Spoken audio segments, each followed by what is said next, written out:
Hello everybody, welcome to today's show. My name is Spencer Walsh. Thank you so much for joining us here today. Back 3 shows this week, how about that?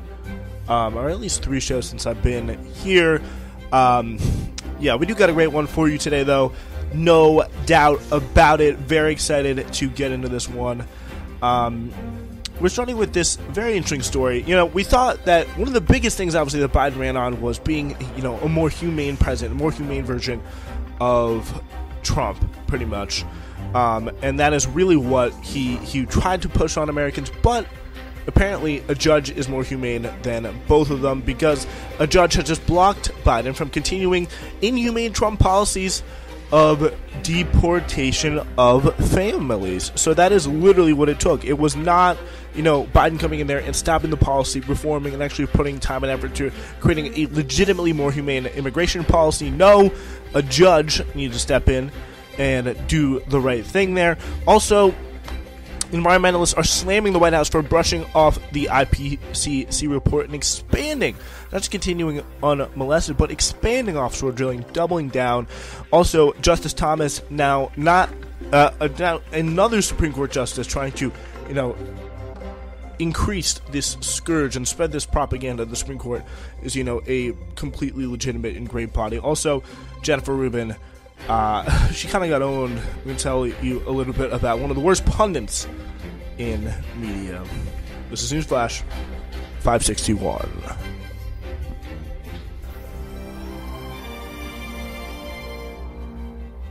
Something a little bit cooler today. Very, very nice to see. So, the news, though, still churning out apace.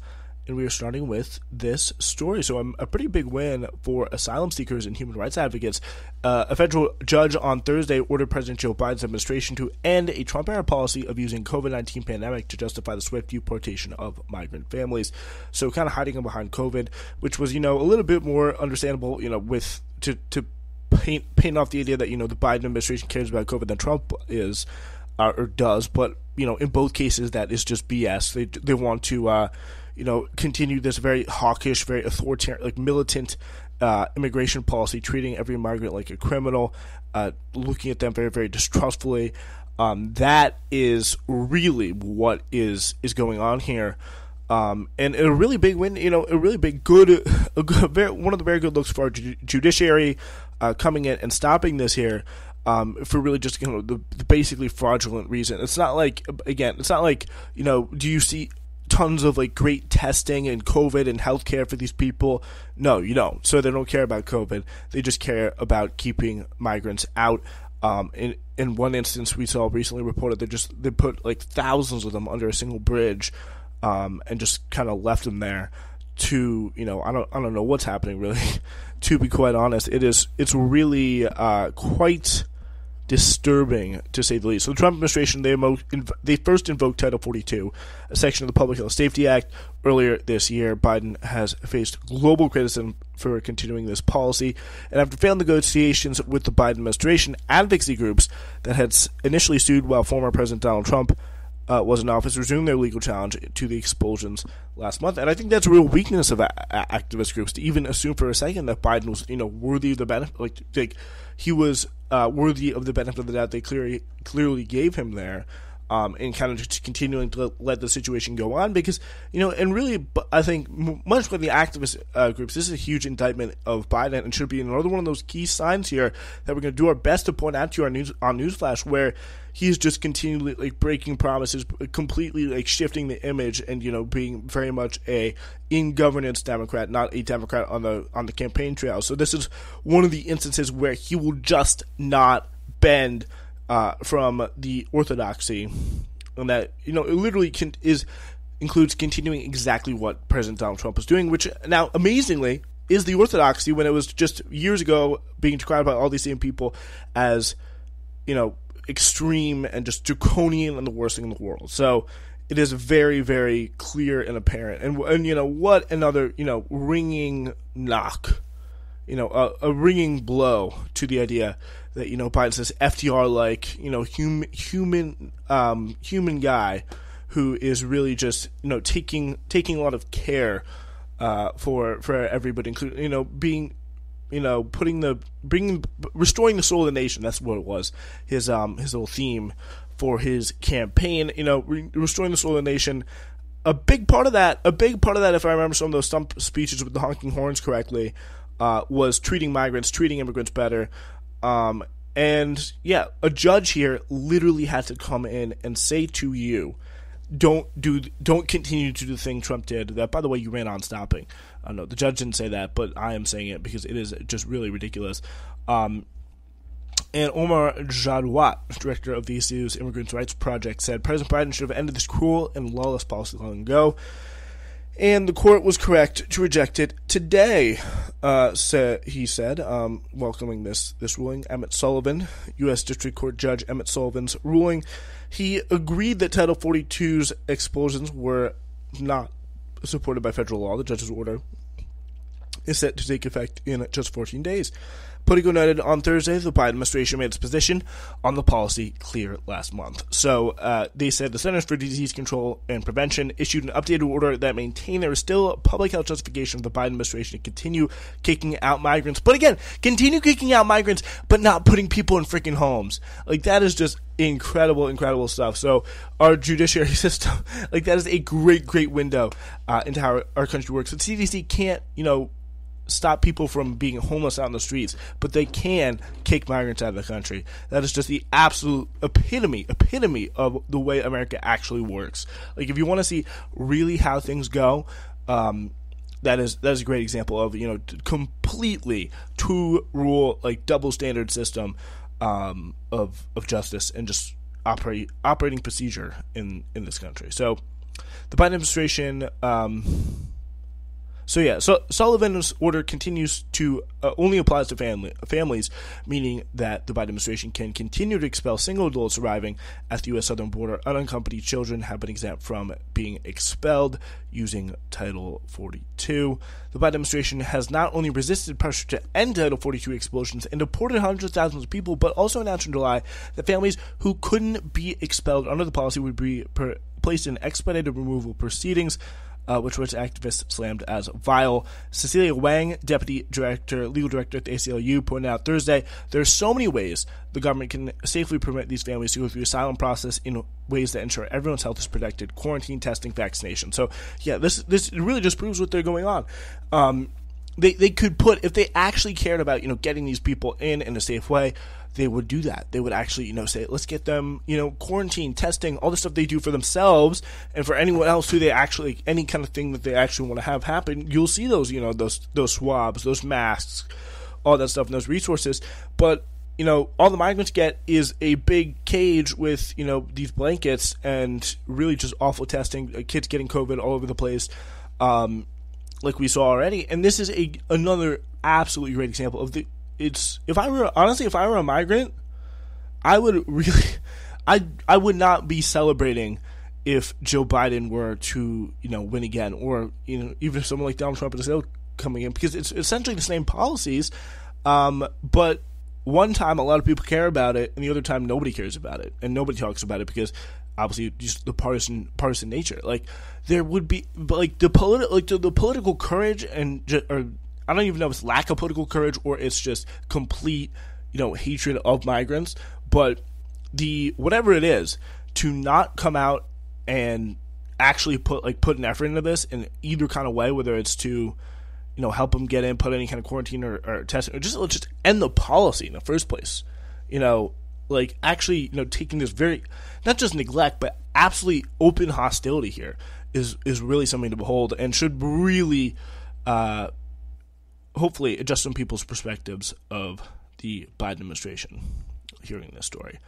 That is for sure. Here's another one of that ilk in the Daily Poster. David Sirota writing this, Walker Bragman writing this. President Joe Biden has been touring climate-ravaged areas of America, warning that climate change is a code-red emergency for the planet, and yet his administration has continued to boost fossil fuel projects and is now prepping to vastly expand offshore drilling. And I mean, again, this is another one of the great examples. It's like, do you really realize what you're doing here? And I think the answer has to be yes. They know exactly what they're doing here. They know the consequences. They have more research than we do.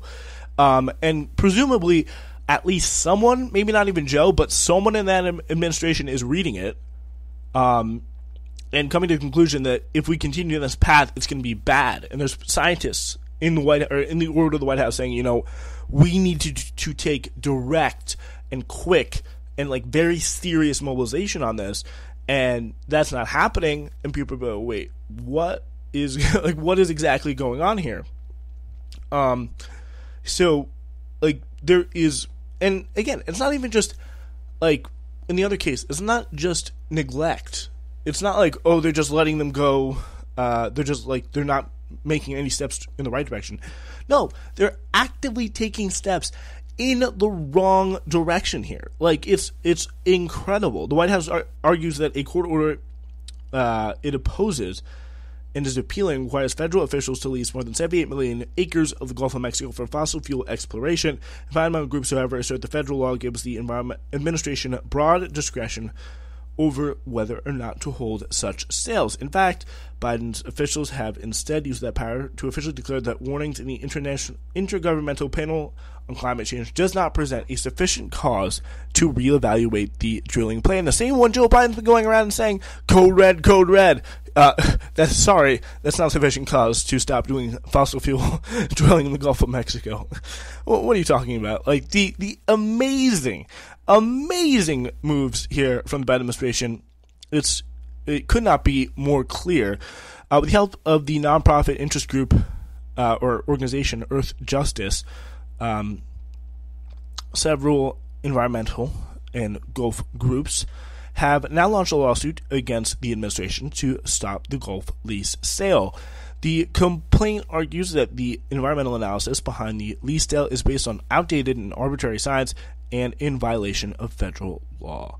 We've been very patient with this administration, said Haley Templeton, Deputy Legal Director for Friends of the Earth. Again, big mistake, as we're now finding out. Should not be patient with any other Democratic administration. You should treat Republican and Democratic administrations the exact same if you're someone in activist groups. Because when it comes to, especially on these issues like immigration, like climate change and stuff like that, you should treat them the exact same, because in function they really are. They just do not respond to and double down on and continue the exact same policy of the predecessor. Like, even when you say, Biden's promising, it's going to be so different, we're still this. No, it just has not happened. That is a complete and total lie. So the honeymoon's over. It's now September. They've been in office for 8 months. It's time for them to show their priorities and are meaningfully going to move in the right direction. Biden last week sounded the climate alarm during a tour of East Coast locales slammed by Hurricane Ida. His own administration was undercutting the message, moving forward with a fossil fuel lease sale in the Gulf of Mexico that began under the Trump presidency.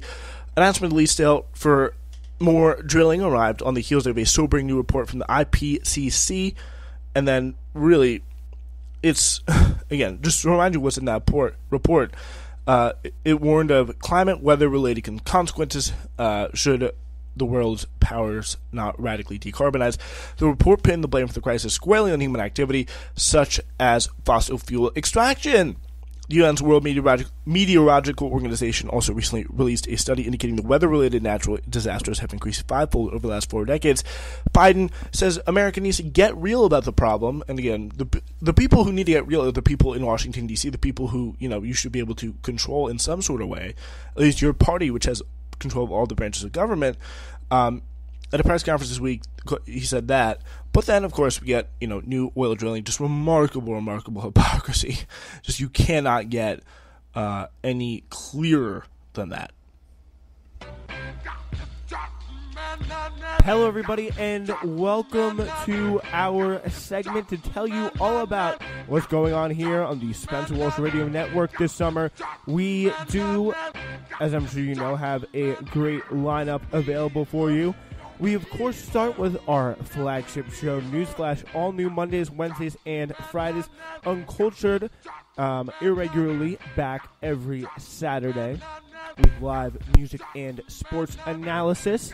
With my co-host for the summer, Bennett Laxton. Hidden History will be brand new every Thursday on a bit of a hiatus, but will return shortly. It's the summer of podcasting. It's the summer of sounds. All you got to do is just keep listening wherever you get your podcasts, always here on the Spencer Walsh Radio Network. All right, we are really on a streak of Supreme Court stories here, because this is from the Washington Post. Mike Bernardino and Berardino, and Ann Marimow. So this is about Justice Clarence Thomas.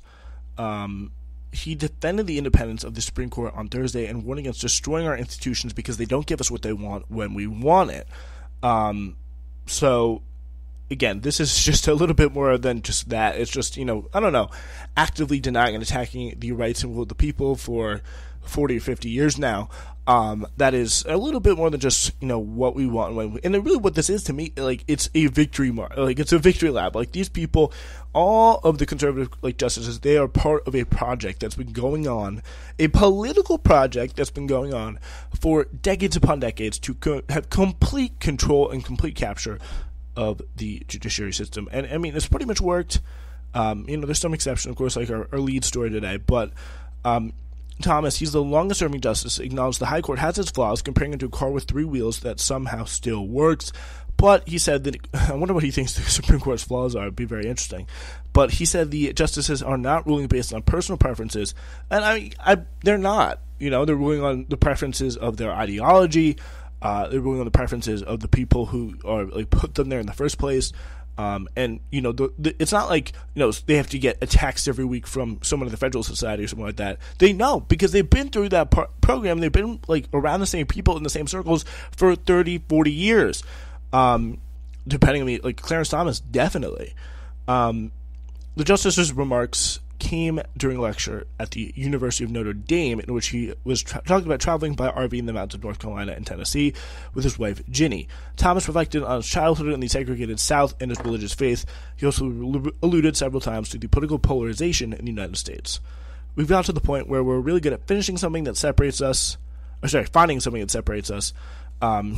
So pretty, benign remarks there. Would I have gone to that?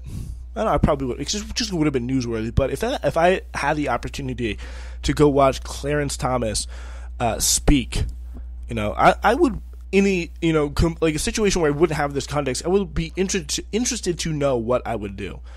Because, there's a pretty good chance I'd just be I don't want to see him speak. But I think the media makes it sound as though you're always going to going right to your personal preference.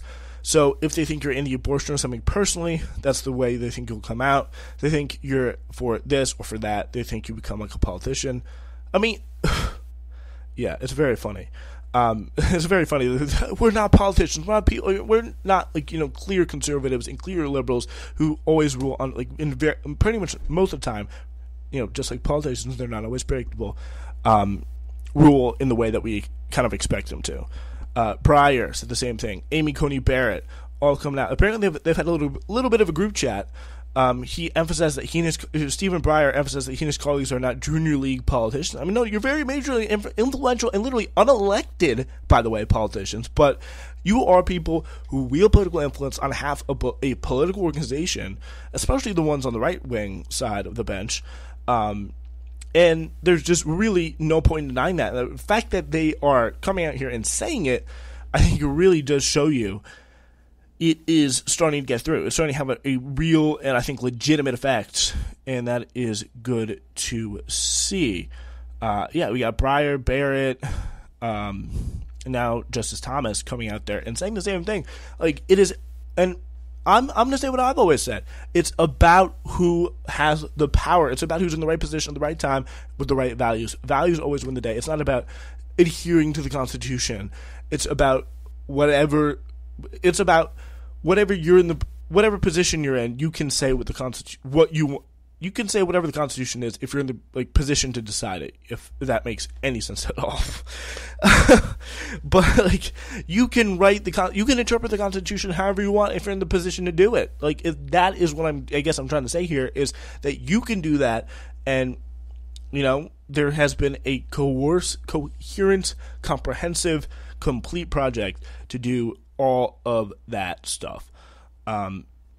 So Thomas's speech comes as the Supreme Court is planning to return to the courtroom next month to conduct arguments in person for the first time since March 2020, when the building was shuttered because of the coronavirus pandemic. All 9 justices are vaccinated against the coronavirus, according to the court, and have been meeting together for private conferences. The justices have agreed to take up a battle over a New York gun control law, and will also hear a case involving Mississippi's ban on abortions after 15 weeks. That's going to be very interesting. You gotta imagine after what they did with Texas, how's it going to be that much different in Mississippi? Opponents of abortion are asking the court to use the case to overturn the landmark Roe v. Wade decision, which guarantees the right to abortion before viability, usually around 22 to 24 weeks. In Texas, was 6 weeks. So, and even during its traditional summer recess, the judges have continued to issue rulings, including emergency orders. Literally, again, emergency orders, secret dockets, in the dead of night, that are literally probably even the most political ones that they have to rule on. They do in the most secret, least transparent way possible. They're ashamed of them, don't put their names on them. That is just the complete epitome of just dishonorable. Not even as they screw the American people over, they don't have the dishonorability to do it during an actual Supreme Court session. They just have to hide. It's not even that big of a deal, but it just shows you exactly, I think where their head is at, and what position they're coming from there. And I love this. For years, Thomas was known for his reticence from the bench and just had asked a few questions during argument, but during the teleconference hearings, the justices took turns asking questions by seniority, and Thomas was an active questioner. Oh, little baby Clarence Thomas, you guys are talking on the Supreme Court. Oh, that's literally the tone of how that comes out to me, but it's very, very strange. I don't know, but Supreme Court continue to be acting up, and they're going to issue probably a handful of awful rulings soon, so we will be keeping an eye on that for everybody. All right, let's go to our last story.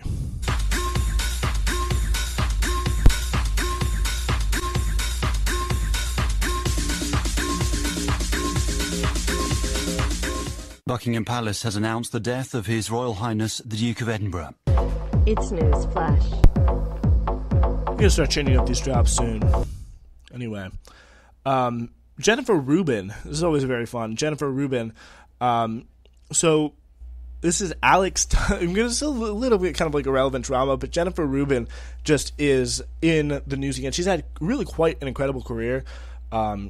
She is a Washington Post columnist, and she's a pretty influential pundit because, I always have a little bit of hesitation, talking about pundits and all that stuff because it's a little ridiculous. But she is a very influential pundit, well-read within, Washington policy circles, and people are, talking, oh, what did you see at Jennifer Rubin's column? Oh, her columns are some of the most popular on the website and all that stuff. So, she has really reinvented herself, which shows you, how much of a true, hustler she is, to say the least. Some others may say hack, but, whatever you want. She became one of the most reliable defenders of the Biden administration, but before that, she was one of Obama's most reactionary critics. It's been very, very funny because we'll take a look at her. I was not really into politics when she was in her most reactionary phase, but this is some pretty wild quotes she has in here. His sympathies for the Muslim world take precedence over those, such as they are, for his fellow citizens. She wrote in the absolutely awful, ghoulish reactionary magazine, Commentary magazine, in 2010, when Barack Obama supported the building of a mosque in Lower Manhattan that critics had dubbed the Ground Zero Mosque. When Obama said police had acted stupidly when they arrest a black professor outside his home in 2009, so she was on that real Tea Party ground. Rubin wrote that Obama indisputably fanned the flames of racism and rekindled animosity on both sides by assuming or making this all about race. She didn't have a high opinion of Obama's vice president either, Joe Biden, writing in 2012 that Biden reflects Obama's judgment and dispels the notion the president wants the best and brightest around him. Old Joe doesn't fit that description, does he? I can kind of agree to that, but she was really, this is someone who could not be more opposed to the Democratic Party. She's pretty much a neocon Republican hack, and big supporter of Bush, big supporter of pretty much the entire Republican Party up until about Donald Trump. That is where she kind of jumped off the train. And really, she is another. Like, she's not as talked about as someone like Bill Kristol or David Frum, but there are really these people who, they're not really in the positions of power, but they are the quote unquote chattering class, like the people who talk and influence opinion and influence the minds, I think, in a way, of some of the more dumb policy, and some of the, unfortunately, some of the more influential policy figures like Barack Obama and Joe Biden, and all those people. So it's really been like this is some crazy stuff, like hitting, the Obama is a racial, a race hustler, like she could have been a host on Fox News, during this time, without a doubt. Calling Obama dumb, secret Muslim, all that stuff. It's been really quite incredible. And now she's like a Black Lives Matter white liberal. It's been really incredible. So, like, she obviously has this transformation when she realized, the Republican Party won't be the most efficient vehicle to, like, start wars overseas. Because obviously, as I said before, she was a big supporter of, like, the Iraq War and everything was like that. And Bush. So, yeah, she says the Republican Party used to be fine, but it's now thoroughly infused with racism. So, again, Obama... That Obama remark, not racist, not infused with racism at all, but now the Republican Party completely infused with racism.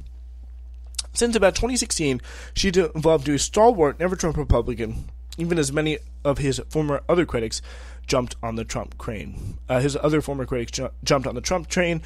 She has switched over from trying to fight with the GOP's aid to stoking Democrats, fit with the MSNBC contract, in a book coming out next week called Resistance: How Women Saved Democracy from Trump. Oh. Like, this is just, like, talk about grifter, talk about fraud, and, like, looking for the next, like, show to play. Jen Rubin is a great example of this. Perhaps most surprising of all, however, is she has now pretty much distinguished herself as the Biden administration's favorite columnist. Chief of Staff Ron Klain has retweeted or @mentioned Rubin more than 36 times since mid-May. The White House press team, Democratic National Committee, and State Department, and the Vice President's office have all promoted various columns and tweets from her in recent weeks. And that's because Biden usually... she usually backs the Biden administration. In the past months, she has some headlines including Biden delivers straight talk and wins kudos, State Department deserves more credit for its effort to evacuate Americans from Afghanistan, and why Kamala Harris's trip to Asia was so important. So pretty much she is like, that kind of obscure, but like there's this really, just straight account designed to simp in the most embarrassing way possible for Joe Biden on Twitter. And she pretty much does that for Joe Biden and Kamala Harris, perhaps even more embarrassingly, in the Washington Post pages. It's a mutually beneficial relationship, though it often dismisses the Beltway press. The administration can leverage the credibility that comes with the WashingtonPost.com link, and Rubin columns are frequently among the most popular on the site, according to Washington Post employees. But Rubin's emergence as one of the administration's go-to validators has stoked some division among Democrats and within the Post newsroom itself. The White House has encouraged outside allies to share some of Rubin's articles online. One told the West Wing Playbook that they declined to do so because they thought it was too embarrassing to earnestly share a Rubin column, given her history as a conservative and a perceived tendency to pander the administration. It's a perfectly fair point, because like her record as like just some of the things that she has said, especially about like the Democratic Party and key figures in it, which I assume would probably matter the most to these people, it's not good. So others are trying to find the balance diplomatically. But the Washington Post and the White House did not respond. West Wing Playbook first reached out to Rubin on March 31st to see if she'd be able to participate in an interview about the Biden administration and the White House aide's frequent promotion of her columns. She did not respond last spring and then declined a comment in response to an August 22nd email. On Thursday, we reached back out with our reporting. Rubin responded in a email with the subject line, "off the record," in all caps, of course. Since we never agreed to conduct such an off-the-record conversation, we are publishing it below in full. So here she goes, going off on Alex Thompson here, the reporter for Politico. How utterly predictable that Politico would run the zillion-tip piece on a prominent woman, especially one candid in her critiques of Politico's hysterical clickbait style of coverage. The notion that I am polarizing in a newsroom as opposed to any of the dozens of other opinion writers, they take only Politico could come up with by, of course, running around to ask the question in the first place. I trust the Post's superb news side folks spend zero time thinking about me, as is entirely appropriate. My only surprise is that Sam Stein, Politico's White House editor, a very good journalist, would have become enmeshed in such an obviously misogynistic publication. Surely there are finer publications that would have him. And by the way, what a low-class move to do this on Yom Kippur at the last moment. So, by the way, she has reached out to you. Like, the guy's reached out to you, 2 times already. Like, come on. But anyway, Jennifer Rubin, in conclusion, always looking for the next audience. Do not trust her at all. That's our show. We'll be back on Monday.